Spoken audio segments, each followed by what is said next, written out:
Ethan Wright, and I'm here with your Norse update. So as many of you know, the last TNL I was replaced by my adorable little brother that thought he could do this job. And if I'm remembering correctly, stormed out of here after a mental breakdown. So everyone knows that I wrote his jokes, so no need to cheer for him. Good job. But somebody, Meredith, thought that it would be a good idea for me to have a co-host because apparently, and I quote, my jokes are getting stale and my approval ratings are falling and I don't have chemistry with the audience. I'm not that bad, am I? Who wrote this? We love you. Guess who rewrote the cue card, sucker?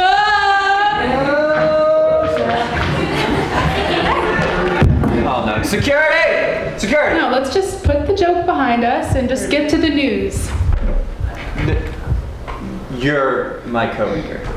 Yes, and remember, I am your fiance's roommate, and I am in the wedding party, so you can't be mean to me, so there.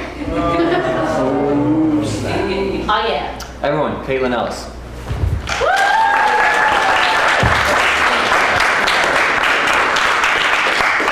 I'd like to thank my colleague, Ethan, for allowing me to join him today on this esteemed news network. And I can only hope that we can go on with the rest of the broadcast and that our partnership will be deemed fruitful and enjoyable by the audience. Right. So, let's get started. Moving on. In the news, Halloween came and went last week. Consider yourself lucky if you only had to ask 2 NKUers if they were dressed up or if that's just how they normally dressed. I saw an elf walking back from class. 18-year-old Sarah Blair was elected to West Virginia's House of Delegates. She says she did most of her campaigning from her dorm room and went straight to class right after hearing the results. I can only think of a few things. A, I would have skipped class. Am I right? I would have skipped class. But maybe that's why I'm not a delegate in West Virginia. And also, what am I doing with my life? I think that speaks more to the quality of West Virginia than anything, let's be honest. States, that's right. Mitch McConnell won the Senate race in Kentucky, a much-watched Senate race. Liberals in the crowd. When asked for a comment, he said, "What? Who's signing me up again? Bingo!" Because he's old. Because he's old. Get it? Old people play bingo. Thank you, Caitlin. You're welcome. Earlier this week, an orphaned otter pup weighing under 6 pounds was taken into a Chicago aquarium and called pup number 681. The staff are reportedly teaching it how to otter. And I'm just thinking it can't be too hard. All you have to do is be freaking adorable. Oh my gosh.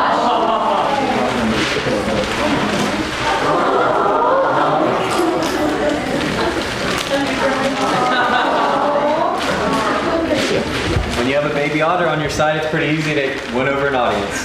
Congratulations. Trying to stay with real news. Also, when asked, Vice President Biden was searched out for a comment on the black eye that the Democrats got in Election Day. And we were disappointed to find out that he had locked himself in his pretend castle and wasn't, and I quote, wasn't letting the drawbridge down for anyone. That was real news. Taylor Swift posted this status on Facebook in order to share that her album sold more in its first week than any other album since 2002. My only question is that Taylor Swift or our very own Margot Collins?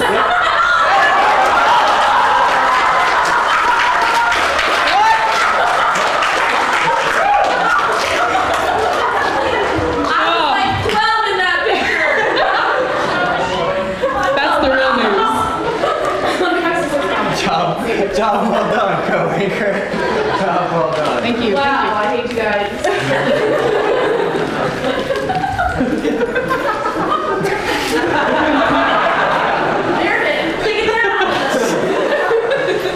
You can use it as the backdrop. That's fine.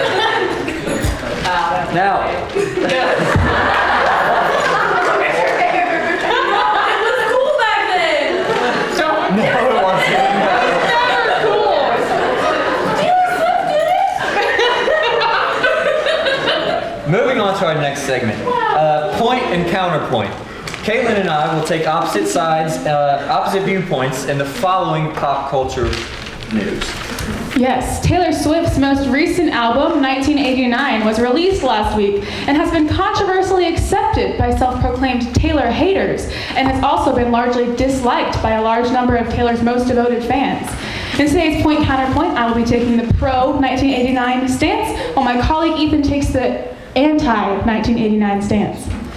Now, Taylor Swift has proved with the release of 1989 that people will buy anything she puts out.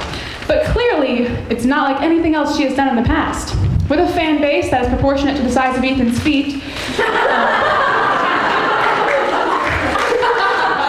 Taylor has a lot of people to please. And I think with 1989, she has done just that. She has let go of the whiny sound her songs used to take and has changed her tune to be more positive and upbeat. I think it's great to see a young artist who can change and grow up with her audience and not get stuck in the same genre, like Ethan's hands get stuck to his pit sweat. Thank you, Caitlin. Counterpoint.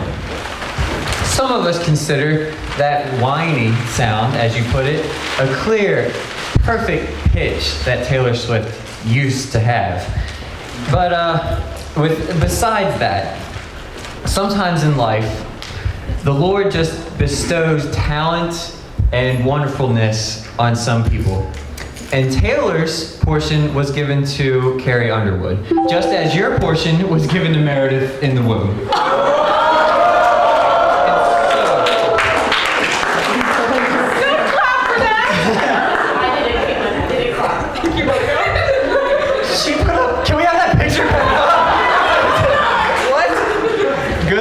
Margot. I love her. Also, to say that Taylor Swift is declining would be inferring that she was up high to begin with, which I think we all know is not true. She's been on this level of kind of dirt for a while. So, kind of like you, okay? Right. Wow. So, point and counterpoint. Taylor Swift sucks.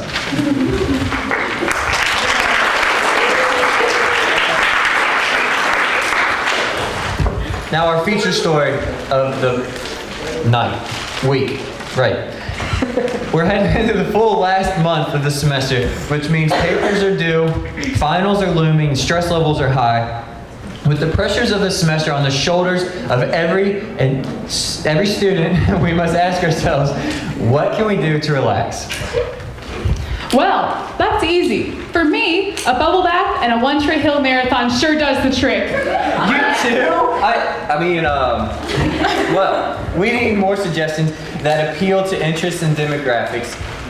All demographics, all. To give us some insights and some places to relax on campus, so we brought our NKU activities correspondent on this show. Everyone please welcome Adrian.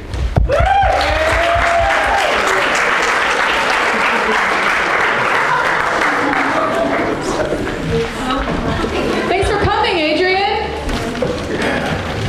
Yes. All right. Adrian, we're all interested to hear about some places to unwind on campus. Yes.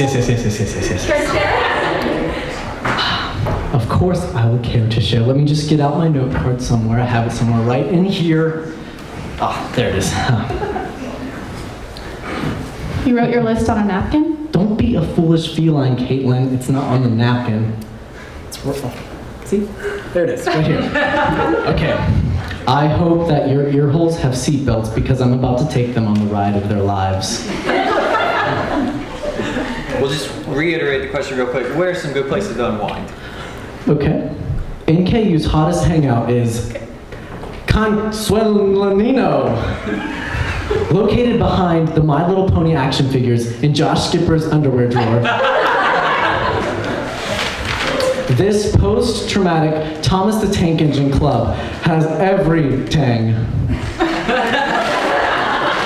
Outvoted by Chelsea from Quiznos. Muppets on Welfare. Louis Armstrong's missing thumb is there. It has everything else too. It has police brutality, and it has Poultrygeist Code Red. Poultrygeist Code Red? It's that thing when a KFC becomes condemned because Colonel Sanders was a co-conspirator in the Trail of Tears. Wow. That's really dark, actually. That's really dark. Hey, Adrian, I don't know if that's exactly what. That's not exactly what we were looking for. No. Do you have anything that appeals to like college students? College and students. Doesn't make me want to Let me cry. read it off my little not notepad. all of it. It's on here. It is. You wanna see? Stop. Now I learned it through osmosis. Adrian. I would like you all to close your eyes. You two need to close your eyes and just let your minds just wrap around this as the description proceeds from my lips. Okay, NKU's hottest hangout.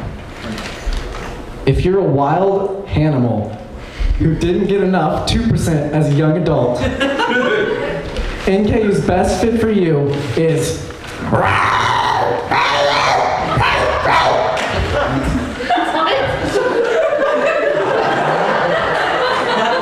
the spitting image of Doug Dimmadome, owner of the Dimsdale Dimmadome. This club has it all. It has Cola Brand Cola, Skyline Five Ways, Frankie Muniz, and Ohio's third fastest Kroger bagger.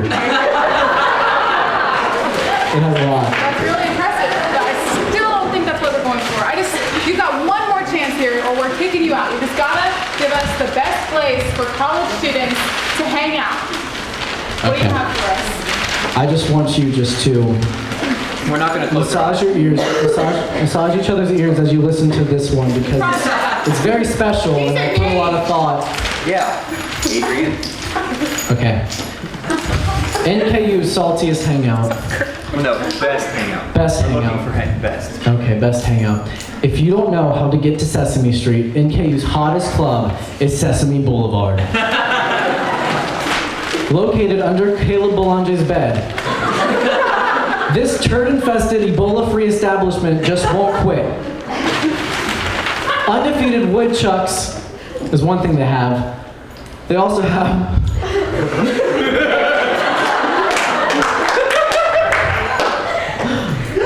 They also have La Diarrhea of Anne Frank.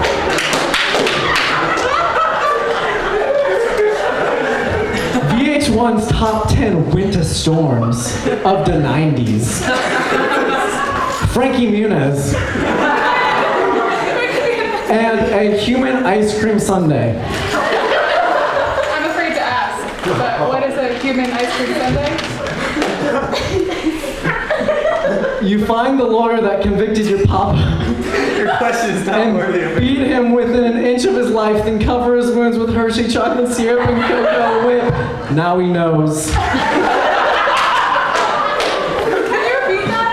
I think I caught it. A human ice cream sundae is when you find the lawyer that convicted your papa, beat him within an inch of his life, then cover his wounds with Hershey chocolate syrup, Hershey's TM chocolate syrup, and Cool Whip.